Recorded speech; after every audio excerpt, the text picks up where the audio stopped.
Mask Erade. How it ever got to be this crazy? I can remember as a kid growing up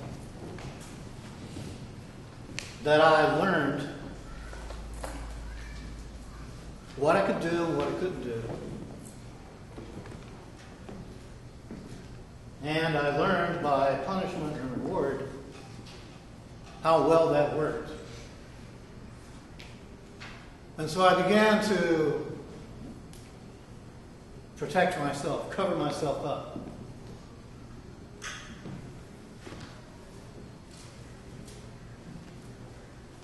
And quite unconsciously, I began to develop this persona that would be capable of adjusting and interacting with my environment and with others. And it wasn't until much later that I began to look and see others and how they appeared, what they looked like, what they projected. And it began to dawn on me that we were all wearing masks. You know, we're all made up of a multitude of masks. Most of them are egoical. And then we also have projections, and a number of them that we put on and we take off. And to a certain extent, because of my particular interest, my awareness, I realized this was not my first time here. I'd been here many times. But I still felt the need to project myself in a certain way that would give me a sense of, if not ease, at least a sense of control and influence. Of course, realizing that I'd lived many lives before and had relatives, parents, that would talk to me about it and we could interact about it, helped me to perhaps develop my masks and would take on these qualities. So it's only been in the last, say, third of my life that I started realizing more realistically how we all have masks. And how most of us have begun to forget who the person is behind the mask. Or unable to even discern the difference between the mask and themselves. You know, to do that, that's really dangerous. Because, you see, that means that then you begin to strip this persona, this appearance, and it starts making you feel naked and vulnerable. It is a masquerade. And we mostly all go along living it as if it were being who we truly are, and it doesn't have, in many instances, anything to do with who we truly are. You see, you have to want to remove the mask and then find ways to do it. Of course, one of the ways that is mentioned and has been here with us for thousands of years is meditation. Because you see, meditation does give you access to your authenticity and also allows you to begin to see the lies, the deceit that you have lived pretending to be you. So little by little, layer by layer, effort by effort, you begin to remove one mask. And you think you've gotten there. You think you've arrived. Because it has been a major accomplishment to let that part go, you see. Meditation is helping you to get there.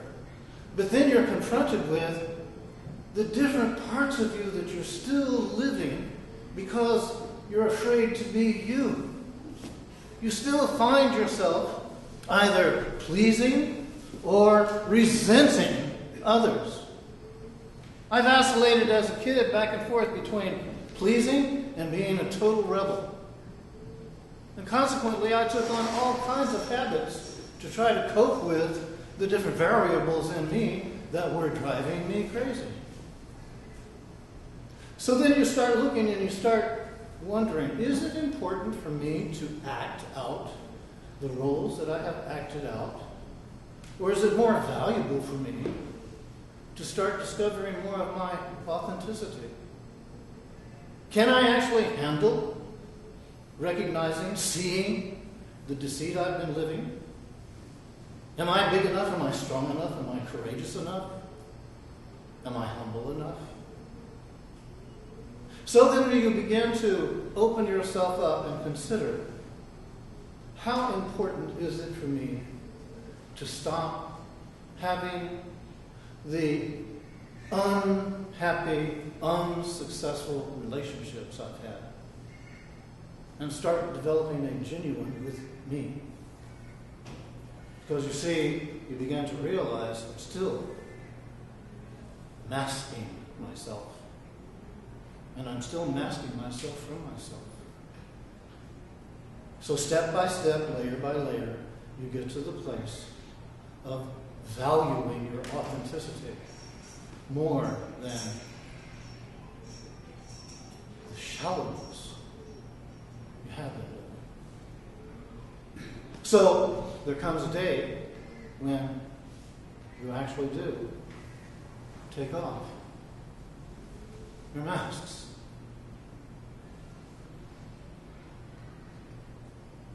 And you realize that that's not enough.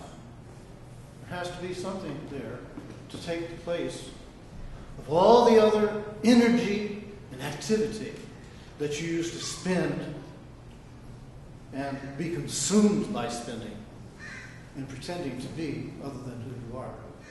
So you start realizing, I have to have honest communication with myself, and I need to keep this up. This is about dialogue. This is about me coming to a place of valuing who I am and letting go of what is invaluable. And then realizing that as I do so, I'm going to start appreciating what I do have that is of value. And I'm going to be making changes so that I can honor those valuable others in my life. And as I do, find that either they're going to respond, or I'm going to find out very quickly that they prefer keeping their mask on. And so you learn to trust yourself. And you learn to value your own conviction. And also at the same time, honor others. If they're not quite ready for it, well, there's no way in hell you're going to make it happen. But if they are already there, you're going to discover they've been there.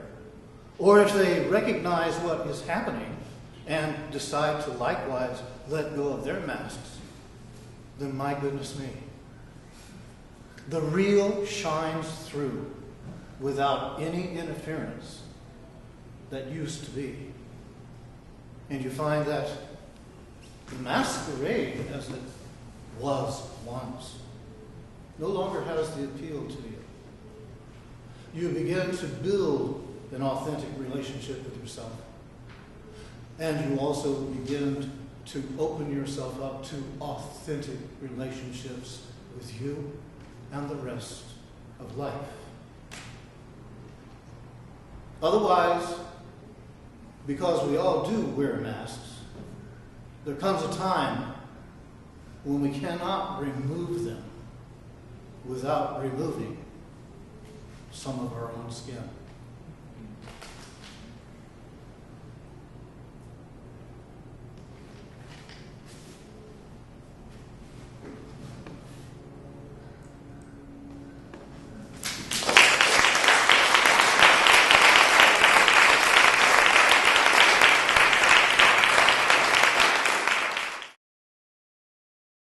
For more information about the Metaphysical Church of Enlightenment or the Rodin Foundation, please go to our website at www.rodin.org.